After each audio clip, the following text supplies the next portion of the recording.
სატელევიზიო გადაცემა მომლოცველი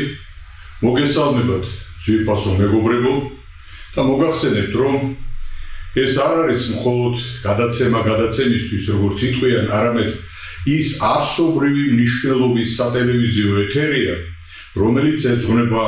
სულიერ ცხოვრებას, ეძღვნება საეკლესიო გამოცდილებასა და საეკლესიო კულტურას და გამახვილებულია ყურადღება სწორედაც იმ სულიერ ზნეობრივ ცხოვრების პრინციპებზე, რომელიც დამახასიათებელია მართლმადიდებლობისათვის, მართლმადიდებლური სწავლებისათვის და იმ დიდ ისტორიული გამოცდილებისთვის, რომელიც დაკავშირებულია აი ამ რწმენასთან და რწმენის აი ამ კულტურასთან. დღეს საგანგებო გადაცემა გვაქვს, თუ შეიძლება ასე ითქვას, და ამ გადაცემის საგანგებოობა მდგომარეობს შემდეგში. საქართველოს ყავს ახალი პატრიარქი, უწმიდესი და უნეტარესი შიო მესამე. ეს არის დიდი ეპოქალური მნიშვნელობის მქონე ცვლილება და სიახლე ჩვენს ცხოვრებაში და აი ამას ეძღვნება ეს გადაცემა. აქვე განმარტავ და ვიტყვი, რომ ეს არ არის პირველი გადაცემა, რომელიც ახალი პატრიარქის არჩევას ეძღვნება. ჩვენ პატრიარქის აღსაყდრების თანავე, ანუ 12 მაისს, როდესაც მოხდა საზეიმო და სადღესასწაულო აღსაყდრება ახალი პატრიარქისა სვეტიცხოვლის მადლბოსის ტაძარში, მაშინათვე გიახელით ჩემო ბატონო სატელევიზიო სტუდიაში და იქიდან მოგილოცეთ ახალი პატრიარქის აღსაყდრება და ეს უმნიშვნელოვანესი პროცესი და ამ თემას, აი ამ ძალიან მნიშვნელოვან თემას და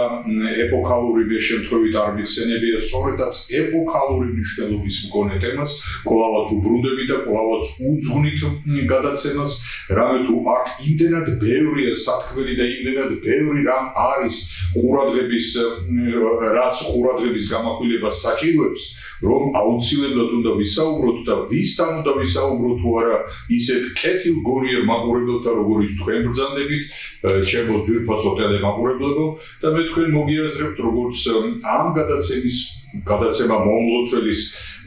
ისეთი ტრადიციულ მაყურებლად, რომელიც ისმენთ, რომელიც უყურებთ და რომელიც თვალს ადევნებს გადაცემას, რომელიც ეძღვნება და რომელიც ფიქრობს და ზრუნავს იმ ცხოვრების წესზე, რომელიც ცხოვრების წესიც მოდის ეკლესიიდან და ეკლესიური ცხოვრების კულტურიდან. მეუფე შიოს აღსაყდრება, ანუ მიტროპოლიტი შიოს აღსაყდრება და მისი საპატრიარქო ხარისხში აყვანა დიდი მნიშვნელობის ზეიმი იყო. ეს არასრულად ანდრია მოციქულის ხსენების დღეს. ეს მოგეხსენებათ, ჩვენი განმანათლებელი პირველ მხარდაგებელი მოციქულია საქართველოსი და სწორედ ამის ხსენების დღეს 12 მაისს აღესრულა და აი ეს ფაქტიც, ამ აღსაყდრების ფაქტიც ისეთი ნიშანდობლივი იყო და ბევრი რამით იყო საინტერესო, რომელიც არა მხოლოდ იმ ერთ კონკრეტულ დღესა და კონკრეტულ ღონისძიებაში უნდა განვიხილოთ, არამედ უნდა განვიხილოთ იმ მარადიულ დროში, ესეთი ვრცლად განფენილ სივრცეში, რომელ დროსა და სივრცესაც წვდება და მიწვდება ღვაწლი სრულიად საქართველოს კათოლიკოს პატრიარქისა და უნდა ითქვას, რომ იგი მოვიდა არა მხოლოდ თავისუფალ საყდარზე, ანუ თავისუფალ საეკლესიო თანამდებობაზე, არამედ მოვიდა ღვაწლით, საქმით, დიდი პატივისცემით, დიდი სიყვარულით აღსავსე პატრიარქის შემდეგ, ანუ პატრიარქი ილია მეორის შემდეგ და აი ეს შემდეგობა, ანუ ცვლილება აი ამ ერთი პატრიარქის გარდაცვალებისა და წასვლის შემდეგ მოსვლა მეორე პატრიარქის, ეს ცვლილება ძალიან მნიშვნელოვანი ცვლილება და ეს მნიშვნელოვნება მდგომარეობს შემდეგში. პატრიარქმა ილია მეორემ 49 წლის განმავლობაში, ანუ მთელი ნახევარი საუკუნის განმავლობაში ატარა ჯვარი და მე ვიტყოდი სახელოვნად და ღირსეულად ატარა ჯვარი საქართველოს პატრიარქისა და აი ეს თანამდებობა, აი ეს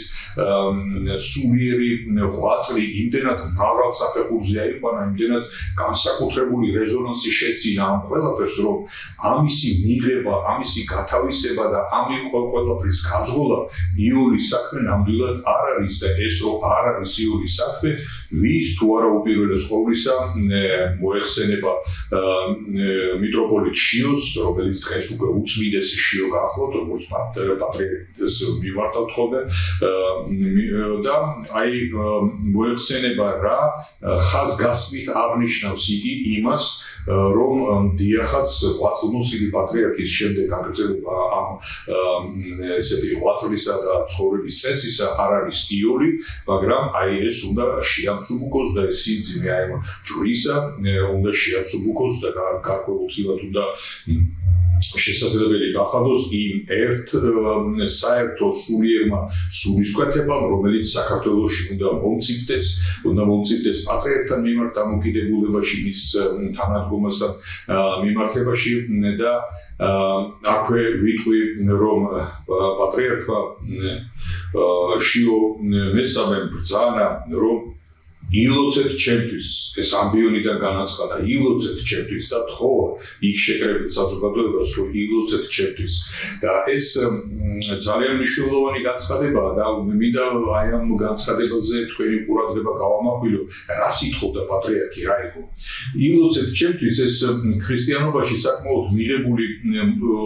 ფორმა ურთიერთობისა ჩვენ ხშირად ვეუბნებით ერთმანეთს, რომ მოიხსენეთ თქვენს ლოცვებში, გთხოვ რომ ილოცო ჩემთვის და ასე შემდეგ და ეს მიმართვის ფორმა როგორც ასეთი საკმაოდ გავრცელებული ფორმაა, მაგრამ როდესაც პატრიარქი თავისი აღსაყდრების ჟამს ამბიონიდან მოგმართავს და მოგმართავს არა მხოლოდ იმ საზოგადოებას, რომელიც ტაძარშია შეკრებილი, არამედ მიმართავს მთელ მის სულიერ სამწყსოს, ანუ სრულიად საქართველოს საზოგადოებას მიმართავს, რომ ილოცეთ ჩემთვის და ვინ მიმართავს? ის, რომელიც თავად არის დიდოსტატი ლოცვისა, თავად არ გახლავთ მიტროპოლიტი შიო ერთ-ერთი წინვარე მლოცველი მე ვიტყოდი და ერთ-ერთი თვალსაჩინო მლოცველი ჩვენი ეპოქისა და აი ასეთი ადამიანი ითხოვს ლოცვას და აი აქ უნდა ვიგუმანოთ და ვიფიქროთ შემდეგი, რომ ეს არა მხოლოდ ლოცვა როგორც ასეთი, არამედ ლოცვა არის საშუალება და ფორმა იმისა, რომ სულიერი ერთობა შეიქმნას პატრიარქსა და მის სამწყსოს შორის, იმ ქართველი ერის, იმ ქართველი საზოგადოების, რომელიც მის დროში, მის ეპოქაში ცხოვრობს და აი ეს ერთობა, სულიერი ერთობა უნდა გამოიხატოს ლოცვაში და თუ ჩვენ წარმოვიდგენთ იმას, რომ პატრიარქი ლოცულობს თავისი სამწყსოსთვის და სამწყსო ლოცულობს თავისი პატრიარქისთვის, აქ ისეთი სულიერი სინთეზია, ისეთი სულიერი თანხმედრა, რომ ეს უფლისთვისაც სათნო იქნება და გაცილებით სხვა განზომილებაში, გაცილებით სხვა მფარველობის შარავანდეთში გაეხება მთელი ჩვენი ქვეყანა და აი ამიტომაც და აი ამდენადაც არის მნიშვნელოვანი ის, რომ ლოცულობდეთ ჩვენი პატრიარქისთვის და პატრიარქი რომ უნდა ლოცულობდეს თავისი ერისთვის ეს მან ჩვენზე უკეთესად იცის და ჩვენზე უკეთესად აღასრულებს, მაგრამ აი ეს თხოვნა, ამბიონიდან გაჟღერებული თხოვნა კლავაცა და კლავაც მიუთითებს იმ დიდ ეროვნულ სულიერ ერთობაზე, რომელიც ერთობის კონსოლიდაციისთვის, შეკავშირებისა და ერთსულოვნების შექმნისთვის მოვიდა პატრიარქი შიო მესამე და აი ეს მოსვლაც სწორედაც აი ამ სულიერ განწყობილებასა და ამ მზაობას გამოხატავს და ეს მზაობა, როგორც იტყვიან ერთ დღეს და არც ერთ წელს, არამედ მოიცავს მრავალ დროის ესეთი ვრცელ განზომილებას და მრავალ საზოგადოებრივ ფორმაციას, საზოგადოებრივ ერთობას და დავაკონკრეტებ და უფრო ზუსტად გეტყვით შემდეგს. საქართველოს უჭირდა, ყოველთვის უჭირდა ერთსულოვნება და ჩვენ ეს გარკვეულწილად გვაქვს ეს ისუსტე და დღესაც იმდენად დიდია დაპირისპირება, იმდენად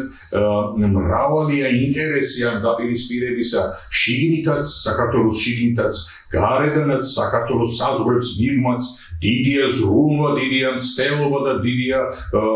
დოტაცია იქიდან წამოსული იმისთვის, რომ რამენაირად მოხდეს არევა სიტუაციისა და დაპირისპირება სიტუაციისა და ყველაფერ ამას რითი უნდა დაუპირისპირდეს ერი, ბერი საქართველოსი თუ არა ერთსულოვნებით და ეს ერთსულოვნება სხვა არაფრით არ მიიღწევა თუ არა ლოცვით, ლოცვითი კავშირით. და ლოცვა სიყვარულის გამოხატულება, ლოცვა ზრუნვის გამოხატულებაა და იქ სადაც სიყვარული გამოიხატება, იქ სადაც ზრუნვა გამოიხატება ადამიანებს შორის იქ უფალი ერთსულოვნებასაც მოუმადლებს და აი ეს მადლი ერთსულოვნებისა შეიქმნება სრულიად საქართველოსთვის და აი ამისი წინამძღოლი, ამისი საპატრიარქო ღვაწლის მტვირთველი იქნება სწორედაც შიო მესამე, რომელმაც ითხოვა აი ეს ლოცვის ეს ფორმა გააჟღერა. აქავე გამმარტავ იმასაც, რომ პატრიარქმა შიო მესამემ მცხეთაში აღსაყრების საზეიმო პროცესში წარმოთქვა მისი სიტყვა, ქადაგება წარმოთქვა, ეს სიტყვა მას ზეპირად არ წარმოუდგოს, მას ეს სიტყვა დაწერილი ჰქონდა, წერილობითი ფორმით ჰქონდა მოტანილი და აი ეს წერილობითი ფორმის სიტყვა წაიკითხა მან საზეიმოდ, სახალხოდ და საჯაროდ წაიკითხა ამ ბიურიდან და ამ ცნობილ საზოგადოებას და ამდენად უნდა ვიფიქროთ, რომ ეს სიტყვა იყო ერთგვარი საპროგრამო მნიშვნელობის სიტყვა, რომელიც არა მხოლოდ ამ კონკრეტულ დროსა და კონკრეტულ ტაძრის სიტუაციას მიესადაგებოდა, არამედ ეს ის პროგრამული მნიშვნელობის სიტყვა იყო, რომელმაც უნდა იმუშაოს შემდეგ დროს, შემდეგ წლებსა და შემდეგ მოვლენებთან მიმართებაში. ამდენად აი ეს საპროგრამო სიტყვა ითხოვს უფრო მეტ ყურადღებას, უფრო მეტ ჩაძიებას და ჩემს მიერ უგახსენებული ილოცეთ ჩემთვის ეს უმნიშვნელოვანესი ფრაზა სწორედაც აი ამ საპროგრამო სიტყვის ერთ-ერთი შემადგენელი ნაწილი გახლდათ და სწორედაც აქ გაჟღერდა. ამავე საპროგრამო სიტყვაში გაჟღერდა ჩემთვის პირადად და ჩვენთვის მთელი ქართული საზოგადოებისთვის ესეთი ძვირფასი მომენტი, რომ პატრიარქის გარდაცვალებას, ლაპარაკია პატრიარქი ილია მეორეს გარდაცვალებას, განიცდის მთელი საქართველო, მთელი ქრისტეს მოყვარე საქართველო განიცდის და აი ამ განცდის ჟამს პატრიარქმა შიო მესამემ განაცხადა შემდეგი, რომ მის საზრუნავს, მის ფიქრს და მის სამოღვაწეო ასპარეზს წარმოადგენს გაგრძელება, აი ამ საპატრიარქო ღვაწლის გაგრძელება, რომელსაც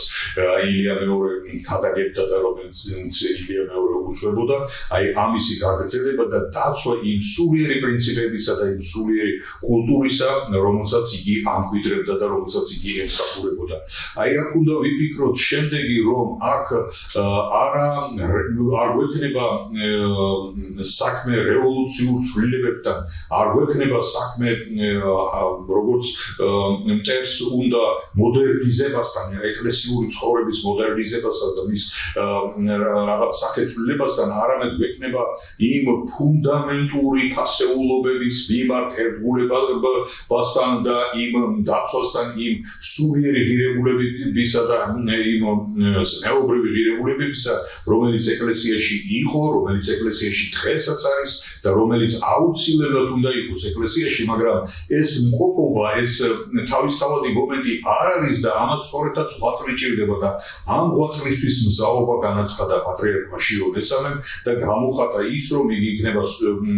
მას აქვს სურვილი იმისა, რომ იყოს სულიერი მემკვიდრე პატრიარქი ილია მეორესი და გააგრძელოს მისი საპატრიარქო ხაზი და საპატრიარქო საქმეები, მის მიერ დაწყებული საპატრიარქო საქმეები. აქვე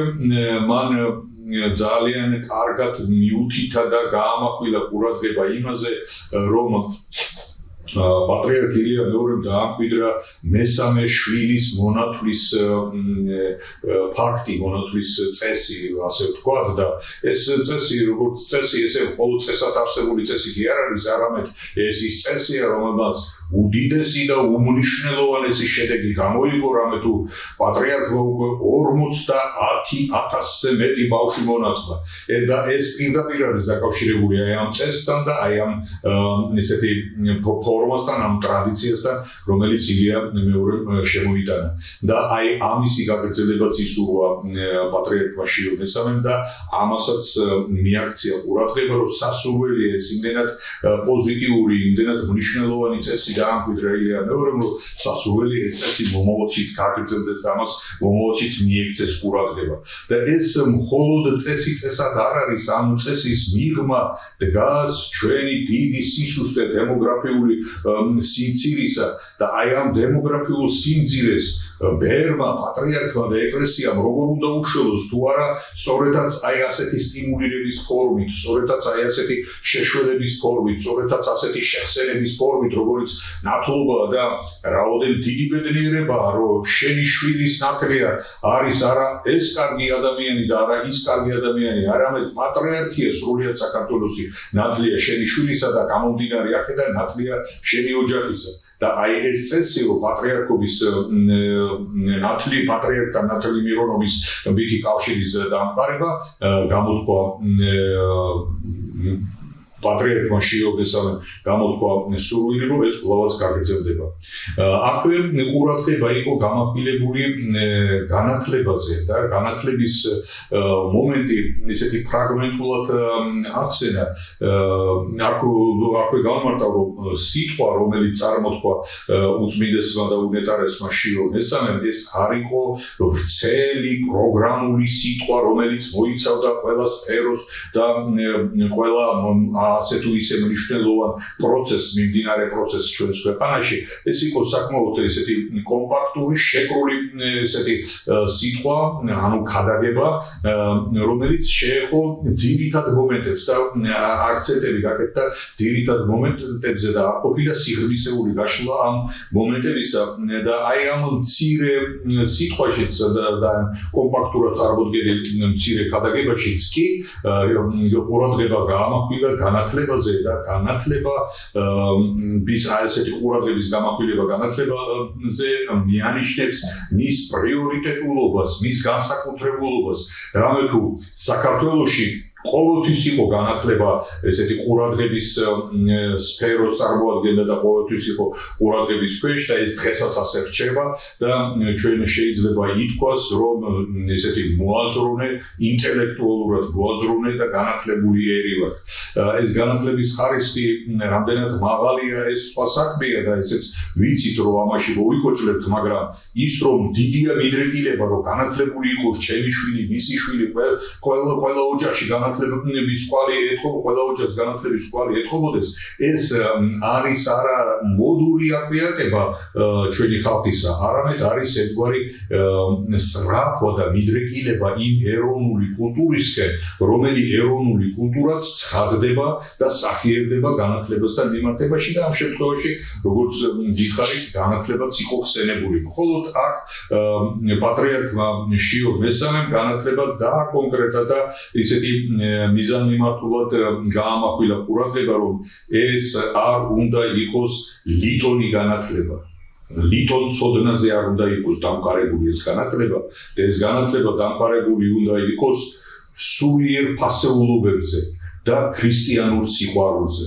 აი ეს ორი პრინციპი განათლებასთან მიმართებაში, ეს ორი პრინციპი, ქრისტიანული სიყვარული, როგორც ურთიერთობის ფორმა, უნიკალური ფორმა და აუცილებელი ფორმა ჩვენი ქვეყნისა და ჩვენი ხალხისთვის, ეს არის განათლების ერთ-ერთი მამოძრავებელი და ერთ-ერთი ესეთი ვექტორული მნიშვნელობის მქონე მიმართულება. და ამასთან ერთად ეს არ უნდა იყოს მხოლოდ წყლის ნაკვა განათლების, ანუ რაღაცა ესეთი ფილოსოფიური წიაღსვლებისა და ასეთი გატაცება იმ განათლებითი მომენტით, არამედ უნდა იყოს სულიერი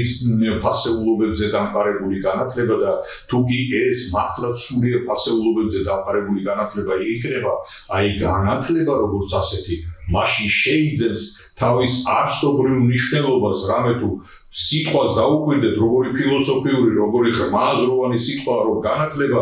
ნათელთან არის წინაყარი და ეს ნათელი საიდან მოდის, ნათელი რაში მდგომარეობს, ნათელი როგორ გამოიხატება, ეს არ არის მხოლოდ ცოდნა ცოდნისთვის, ეს სწორედ განათლებაა, ნათელი შემოაქვს აზრობრივი ნათელი, ინტელექტუალური ნათელი და როგორც უფალი ბრძანებს,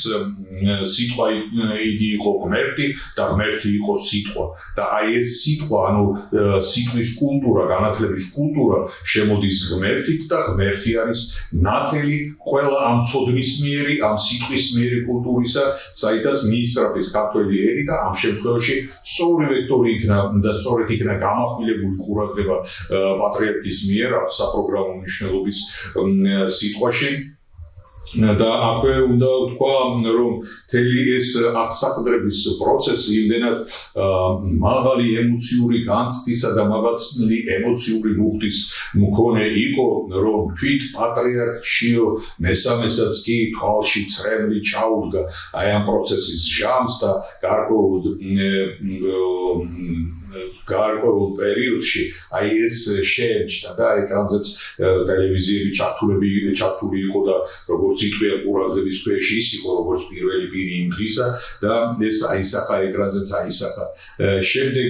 აი ამ ცრემლს პატრიარქისეულ ცრემლს დაუბრუნდნენ და ნახე ეს დაბრუნება ჩვენთვის ძვირფას ღვაწლმოსილ მიტროპოლიტს მეუფე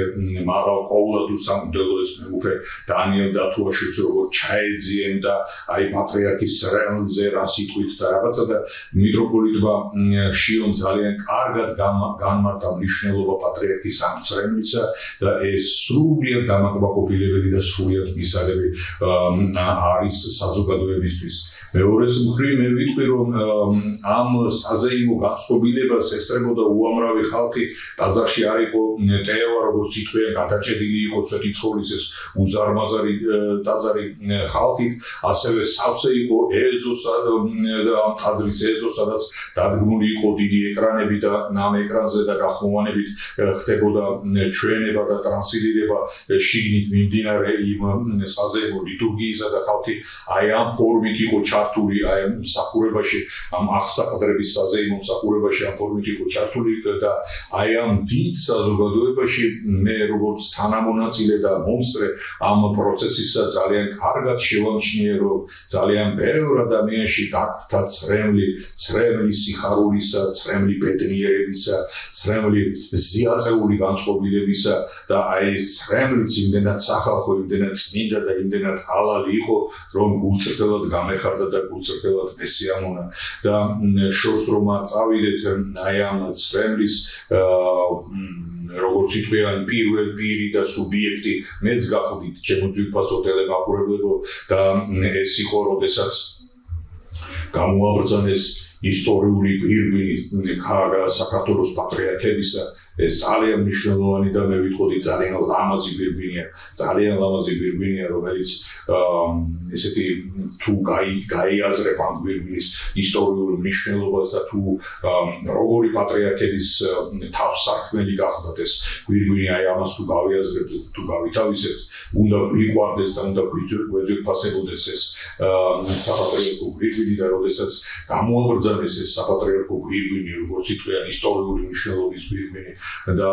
უხუცესმა მღვდელმთავარმა დაარქვა თავს ახლად არჩეული პატრიარქისას გვირგვინი ეს იმდენად ესეთი ამაღლებული იმდენად ესეთი მაღალი სულიერების განცდის მქონე პროცესი იყო რომ დამეთანხმებით ესეთი შინაგანი აღფრთოვანების თუნდაც ცრემლიანი აღფრთოვანებისა და ცრემლიანი სიხარულის გარეშე ძნელი იყო ამისი გაგება და ამისი მიღება ასევე განსაკუთრებული განცდა ახლდა იმას რომ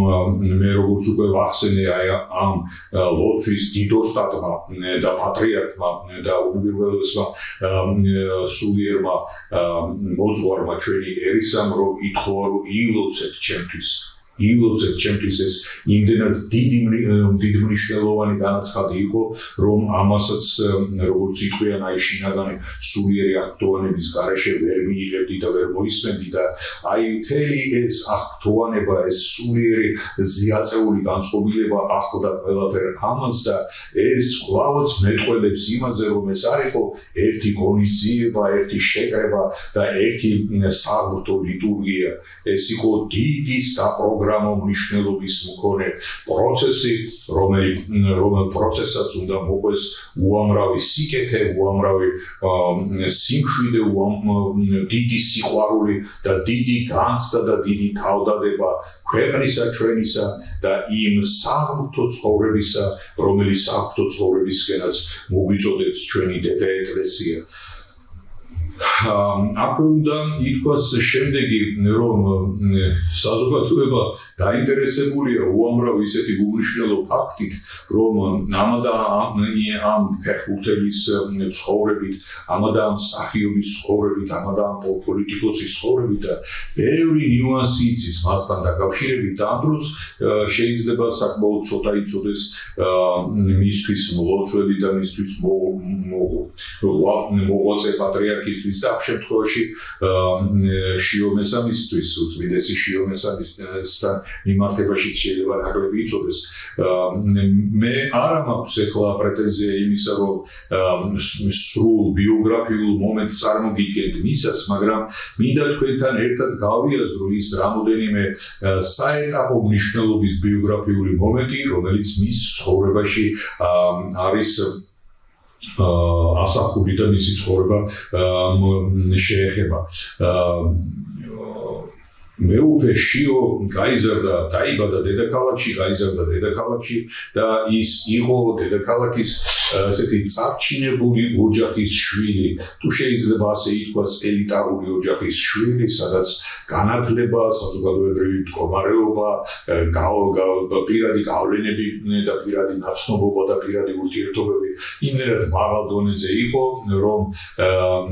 ახალგაზრდა ყმაწვილისთვის და მას ერის კაცობის სახელი ერქვა ელიზბარი, ახალგაზრდა ელიზბარისთვის ეს ყველაფერი როგორც იქვია ცხოვრების ნაწილი, მის თვალწინ არსებული მდგომარეობა გახდათ და მისი ცხოვრების ნაწილი გახდათ. და აი ასეთი პიროვნება მას მეგობრებიც კი იმდენად წარჩინებული მეგობრები ყავდა, რომ მის სამეგობროში არიან ცნობილი რეჟისორები, არის პრეზიდენტი საქართველოსი, არის სხვა წარჩინებული პირები, მწერლები და სხვა დაწინაურებული ადამიანები, დიდი ბიზნესმენები, დიდი ქველმოქმედები და ასე შემდეგ და ესეც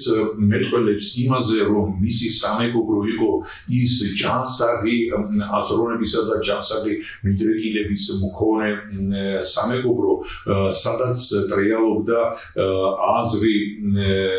მართებული, აზრი ზნეობრივი და აზრი სამშობლოსა და მამულზე შეყვარებული კაცებისა და აი ამ აზრის, აი ამ სამეგობრო ციახში ტრიალობდა ახალგაზრდა ელიზბარი, რომელმაც ჩააბარა თბილისის სახელმწიფო კონსერვატორიაში და ერთ-ერთი წარმატებული სტუდენტი იყო. კერძოდ მისი წარმატების შესახებ უნდა ითქვას ის, რომ იგი დაამთავრა რა პირველი კურსი, აღნიშნული უმაღლესი სასწავლებლის პირველი კურსი, გაიმართა კონკურსი, ესე თქვი რესპუბლიკური მნიშვნელობის კონკურსი, და ამ მუსიკალურ კონკურსში გაიმარჯვა ელიზბარმა და ელიზბარ მუნჯირმა ვახსენოთ მისი გვარიც, ეს გვარიც ნაკლებ ცნობილია და ნაკლებ პოპულარული გვარია და ეხლა კი დარწმუნებული ვარ ეს გვარი საკმაოდ პოპულარული გახდება გამოისობით და იმისა, რომ ამ გვარს პატრიარქი ყავს სრულიად საქართველოსი და ხშირად და ბევრჯერ დაუბრუნდებით ამ გვარის ისტორიას, მის წარმომავლობას და აი ელიზბარ მუნჯირმა პირველი კურსის დამთავრების შემდეგ გაიმარჯვა რა კონკურსში, დაიკავა პირველი ადგილი და საქართველოში აღიარებული იქნა თავისი თაობის, ანუ აი საკონკურსო გამარჯვების მქონე მუსიკოსად. აქედან უნდა ვიგულანოთ და ვიფიქროთ შემდეგი, რომ ის საკმაოდ პერსპექტიული მუსიკოსი იყო, საკმაოდ დიდი წარმატებებისკენ მიმავალი მუსიკოსი იყო, მაგრამ როგორც თვითონ ამბობს, დადგა ჟამი შემოქმედებითი კრიზისისა და აი ამ შემოქმედებითი კრიზისის პროცესში მან გადაწყვიტა, რომ მონასტერში წასულიყო და ერთგვარი სულიერი სიმშვიდეს მიცემოდა რაღაცა გარკვეული პერიოდით და მეგობრებმა იგი წაიყვანა შიო მღვიმის მონასტერში. შიო მღვიმის მონასტერი მოგეხსენება თბილისთან ახლოს არის, მცხეთიდან იქ ასასვლელში, არც თუ ისე შორს და აი ამ მონასტერში წავიდა და დარჩა ამ მონასტერში. ეს ახალგაზრდა კაცი, შემდეგ ამავე მონასტერში აღიკვეცა ბერად, ეს აღკვეცა მოხდა 1900 91 წლის 5 თებერვალს და ესეც ნიშანდობლივი ფაქტია, რომ 91 წლის 5 თებერვალი ეს ის პერიოდია, როდესაც საქართველოში სამოქალაქო ომის განწყობილება და დაპირისპირება სამოქალაქო ომისთვის დამახასიათებელი დაპირისპირება, რაც ძალიან სამწუხაროა ჩვენთვის და რომლის ტრაგიკული მოვლენების შესახებ საზოგადოებამ ძალიან კარგად იცის და თვითონ აი ეს დაპირისპირების მარცვალი და განწყობილება, რაც საზოგადოებაში ამ დაპირისპირების სახით არსებობდა, იმდენად მძიმე იყო ადამიანებისთვის, რომ იმ პერიოდში დაწუნებული ვარ არა მარტო ახალგაზრდა ელიზბარ ბუნჯის, არამედ ბევრ ჩვენთაგანს ჰქონდა ერთგვარი სულიერი კრიზისი, ერთგვარი დეპრესია და განცდა იმ ტრაგიზმისა, რაც აი ამ დაპირისპირებაში, აი ამ ზედმეტად პოლიტიკური გატაცებებით იყო გამოწვეული და აი ამ პროცესში მოხდა მისი ბერად აღკვეცა. აქვე უნდა ითქვას შემდეგი, რომ მან გაიარა მორჩილების გზა, მორჩილების ძალიან საინტერესო გზა. დავაზუსტებ თარიღს, რომ 1991 წელს წავიდა მონასტერში, ხოლო 1995 წელს აღიკვეცა ბერად. თუ ზუსტად მახსოვს ეს თარიღები და აი ეს წლები და ეს თარიღები ზუსტად ემთხვევა იმ დაპირისპირებულ და საკმაოდ მძიმე პერიოდს, რა პერიოდზეც ყურადღება მქონდა გამახვილებული. მაგრამ ჩვენთვის მნიშვნელოვანია თვითონ ამ ახალგაზრდა თბილისიდან ამოსული ამ ახალგაზრდა კაცის მონასტერში ყოფის, იქ მონასტერში მოღვაწეობის ესეთი პირველ საწყისი მდგომარეობა და მინდა ამასაც გავამახვილოთ ყურადღება და რამოდენიმე სიტყვით შევეხოთ.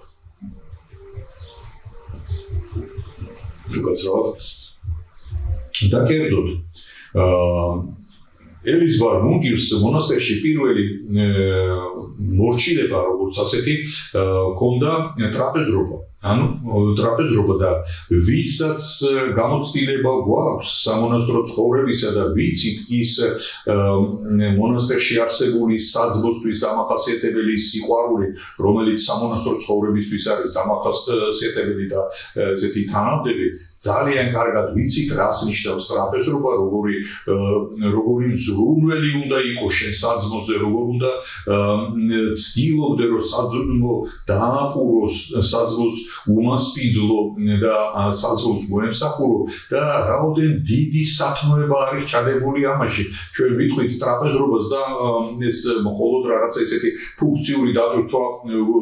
რომ მიგვაჩნია და ამ დროს ამ ფუნქციურ დატვირთვას აქვს ძალიან ფაქიზი, ძალიან მე ვიტყოდი ისეთი სულიერი, ღრმა სულიერი მნიშვნელობა, რომ მოძმეზე, მოყვასზე და მონასტრის საძმოზე მზრუნველობით არის გამსჭვალული. რაღაცა გარკვეული პერიოდის შემდეგ ელიზბარ ბუნჯის მიეცა მეორე მორჩილება და ეს იყო ეკონომოსის მორჩილება. ეკონომოსის მორჩილება მე არ გავავლებ პარალელს ქრისტეს 12 მოციქულს შორის ვის ჰქონდა აი ეს პასუხისმგებლობა და ვის ჰქონდა ეს ღვაწლი ეკონომოსისა, მასთან არ გავავლებ პარალელს, მაგრამ ვიტყვი შემდეგს, რომ ეკონომისი არის ის, ვისაც ჩაბარებული აქვს ის მონასტრის მცირე ქონება და საფასე, რომელიც ამ მონასტერს გააჩნია, რითაც ყიდულობენ შესამოსელს, ყიდულობენ პროდუქტს, უვლიან ტაძრებს, განამშვენებენ ხატებს და ასე შემდეგ და აი ესეთი ფინანსური მენეჯერის ფუნქცია, თუ შეიძლება ასეთი თანამედროვე ტერმინოლოგიით ვიხმაროთ, აი ასეთი თანამდებობა, ასეთი მორჩილება ეს თანამდებობა არ არის, ასეთი ქრისტიანული მორჩილება იყო დაკისრებული მასზე. ამ მორჩილებასაც აქვს თავისი ხასიათობრივი მნიშვნელობა და კერძოდ რა? ეს მორჩილება ეძლევა მონასტრის ყველაზე უფრო სანდო, ყველაზე უფრო საიმედო და ყველაზე უფრო მართალ ადამიანს. აი მონასტერმა იმ დროის მონასტერმა სწორედაც ეს ახალგაზრდა კაცი მიიჩნია აი ასეთ სანდოდ, აი ესეთ საიმედო პიროვნებად და მას ჩააბარა ეს მორჩილება. ხოლო შემდეგ, როდესაც მისი ბერა დახვეწა მოხდა, იქ უკვე ყველაფერი ცხადია, როგორც ითქვია, ბერი და ბერობა, თავისთავად ბერობა არის განაცხადი, დიდი განაცხადი უფლის წინაშე, რომ ადამიანი ტოვებს ერთი ცხოვრებას და იწყებს მეორე ცხოვრებას, ტოვებს საერო ცხოვრებას და იწყებს სულიერ ღვთაებრივ ცხოვრებას იწყებს და ეს ცვლილება, ეს დაწყება იმდენად ისეთი ნიშანდობლივია, რომ აქ სახელიც კი იცვლება და ელიზბარსაც შეეცვალა სახელი და მას ეწოდა შიო. და რატომ შიო? შიო ღვიმელის წმინდა შიო ღვიმელის მონასტერში, ანუ ამ მონასტრის სათნო წიაღში გამოზრდილ მორჩილს აღიკვეცა რა ბერად ეწოდა სწორედ იმ წმინდანის სახელი, რომელი მონასტრის წიაღშიც იგი სულიერად გაიზარდა ბერობამდე და მომზადდა ბერობისთვის და ეწოდა სწორედაც წმინდა შიო ღვიმელის სახელი და ეს პატივთან ერთად იმ მადლსაც ნიშნავს და იმ მადლის გადმოსვლის მაუწყებელიც არის, რომელ მადლსაც ატარებს ის დიდი შიო ღვიმელი, რომელიც მე-6 საუკუნიდან, ანუ 550-იანი წლებიდან ახსოვს საქართველოს საეკლესიო ცხოვრებას, ასურელი მამების ღვაწლი და მათი შემოსვლა საქართველოში, მათი ზედაზნის მონასტერში დამკვიდრება, შემდეგ ზედაზნის მონასტრიდან იქ მოგეხსენებათ თქვენ იოანე ზედაზნელი და 12 მამა, მასთან ერთად მყოფი 12 მამა. აი სწორედაც ეს 13 კაციანი სამერო დიდი სამოღვაწეო ჯგუფი გაიშალა საქართველოში და კერძოდ შიო ღვიმელს მოუწია შიო ღვიმის მონასტერში დავანება და ამას რომ ვაყობთ, რომ მოუწია შიო ღვიმის მონასტერში დავანება, იქაც მონასტერი იყო და არც დასავანებელი არაფერი არ იყო. იქ იყო უდაბნო, უკაცრიელი უდაბნო, სადაც მივიდა შიო ღვიმელი, დაიწყო მოღვაწეობა, გააკეთა გამოქვაბულები, ააშენა სენაკები, მოგვიანებით აშენდა სალოცავით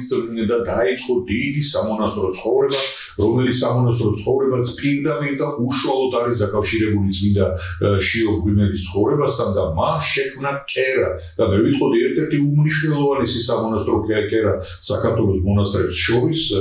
და სწორედაც ასეთად არის მიჩნეული შიო ღვიმის მონასტერი და აი ის დამოკიდებულება, ის სამონასტრო ცხოვრების კულტურა, რომელიც ამ მონასტერთან არის დაკავშირებული და აიღო რა ახალი სახელი, ახალი საბერო სახელი წმინდა შიო ღვიმელისა. ახალგაზრდა ელიზბარ მუნჯილმა შეუდგა საბერო ცხოვრებას. გარკვეული პერიოდის შემდეგ იგი აყვანილი იქნა სამღვდელო ხარისხში და მას მიეცა თბილისში კლდის უბნის წმინდა გიორგის სახელობის მონასტრის წინამძღვრის პასუხისმგებლობა და ესეთი კურთხევა, როგორც ითქვია, პატრიარქისგან და იგი გადავიდა აი ამ ეკლესიაში სამოღვაწეოდ. ეს უნდა ითქვას, რომ ეს ტაძარი თუ არ არის ბევრისთვის ცნობილი, შეგახსენებთ, რომ იგი თბილისშია, არის სოლოვაკის ისტორიულ უბანში და კლდეზე შეფენილი ერთი პატარა ტაძარია, მაგრამ არის ძალიან მნიშვნელოვანი და მე ვიტყოდი ძალიან მადლმოსილი ტაძარი, რომელიც წმინდა გიორგის სახელს ატარებს და აი პირველი ესეთი სამღვდელო და საწინამძღვრო ღვაწლი პატრიარქ შიო მესამეს მოუწია სწორედაც აი ამ კლდის უბნის წმინდა გიორგის სახელობის ტაძარში. შემდეგ იგი გადაყვანილი იქნა ანჩისხატის ტაძარში, ანჩისხატის ტაძრის წინამძღვარი მწარდებოდა 6 თვის განმავლობაში. ეს ტაძარიც უნდა ითქვას, რომ დიდი ისტორიული მნიშვნელობის მქონე ტაძარია და საუკუნეების განმავლობაში ნალოცი და როგორც ითქვიან, ცრემლით გაამბანილი ტაძარია ჩვენი თბილისის საზოგადოებისა და სწორედაც აი ამ მადლმოსილ ტაძარში იყო წინამძღვარი მამა შიო და შემდეგ ამ მონასტრიდან გადაყვანილი იქნა ნარიკალას ისტორიული ნარიკალას ციხეში აღდგენილ და აგებულ ახალ ტაძარში, წმინდა ნიკოლოზის სასწაულმოქმედი ნიკოლოზის სახელობის ტაძარში, სადაც ერთხანს დაყო მან როგორც წინამძღვარმა და იმუშაკა აქ და გარკვეული ღვაწლი მიუძღვის ამ ტაძარს მამაკაცებთან მიმართებაში. შემდეგ მას მოუწია მოსკოვში საქართველოს სათვისტომოს წმინდა გიორგის სახელობის ტაძრის წინამძღვრობა. იქაც დიდხანს არ მოუწია, მცირე ხანს იყო წინამძღვარი ქართველთა აი ამ წმინდა გიორგის ტაძრისა და ძალიან მნიშვნელოვანი ტაძრისა შეიძლება ითქვას, რომელიც ტაძრის გარშემოც ქართული სული, საქართველოს მონატრებული მამული შვილების სული ტრიალებს აი ამ ტაძარში და სწორედაც აი ამ ტაძრის წინამძღვრად იქნა დადგენილი ახალგაზრდა შიო მამა შიო და შემდეგ მან დაამთავრა სასულიერო უმაღლესი სასულიერო განათლება, აქვე განახორციელა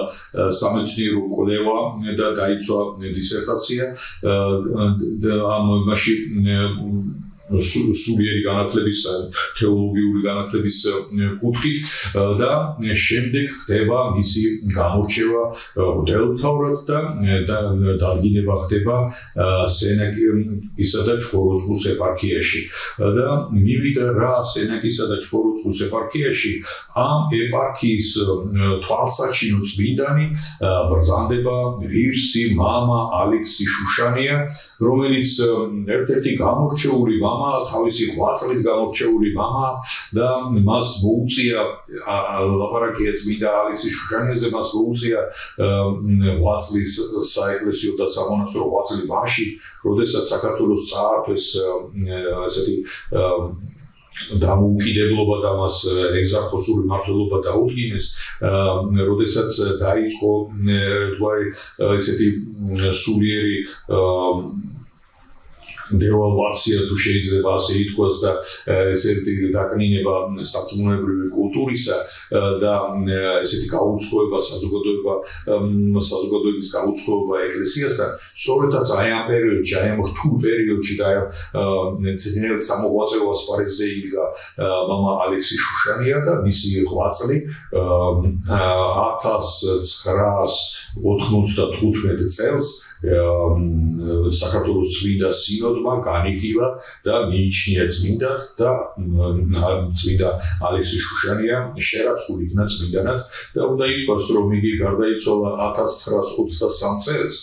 და ეს წელიც მოგეხსენება როგორი რევოლუციური წელია, როგორი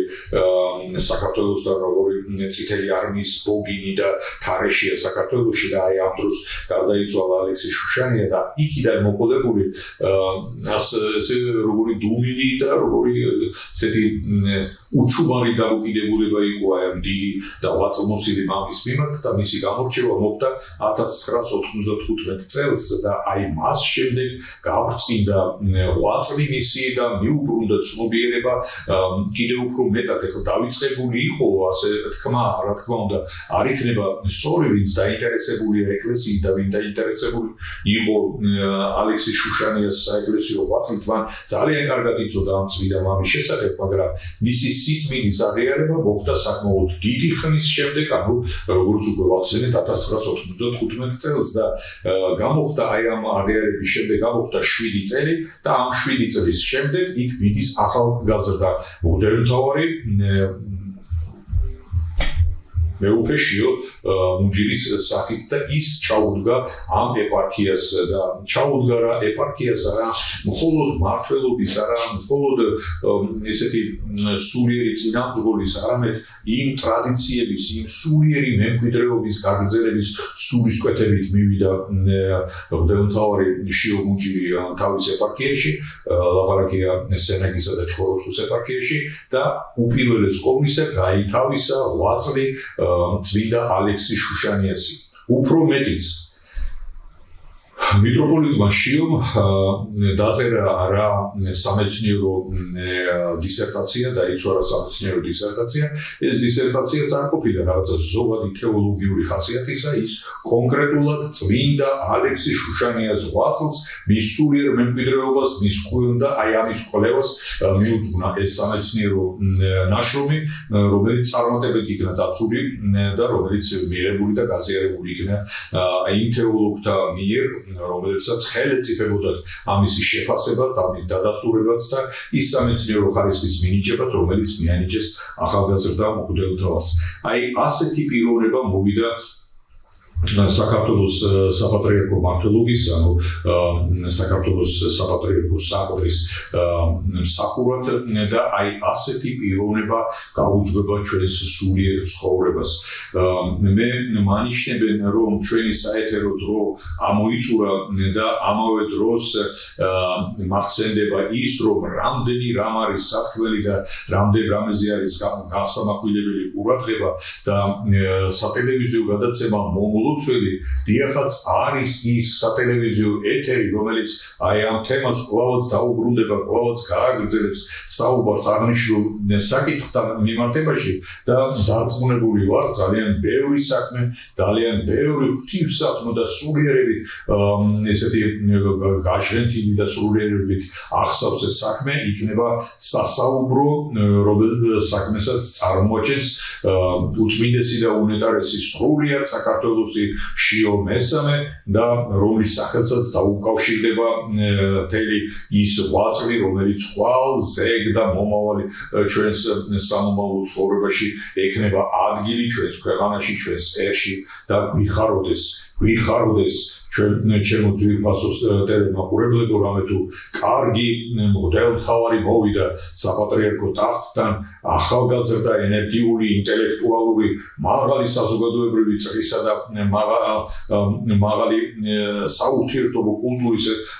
მქონე პიროვნება მოვიდა და დიახაც ამ სიმაღლით, ამ სულიერი გამოცდილებით, ამ სულიერი სწრაფვით მან ძალიან ბევრ სიკეთეს, ძალიან ბევრ სათნოებასთან უნდა მიგვიყვანოს და ჩვენ ამ იმედით, ამ სასუებით უდგავართ მას მხარში და კვლავაც შეგახსენებთ, მან ითხოვა ილოცეთ ჩემთვის და ეს გადაცემა და ამ გადაცემის მაყურებლები დიახაც მინდა ვიყოთ ისინი, რომლებიც ვილოცებთ ჩვენი პატრიარქისთვის, გავაძლიერებთ მის საპატრიარქო ღვაწლს და სათნო ვიქნებით მისი საპატრიარქო კურთხევისა და ლოცვის მიმართ. მადლობთ ყურადღებისთვის.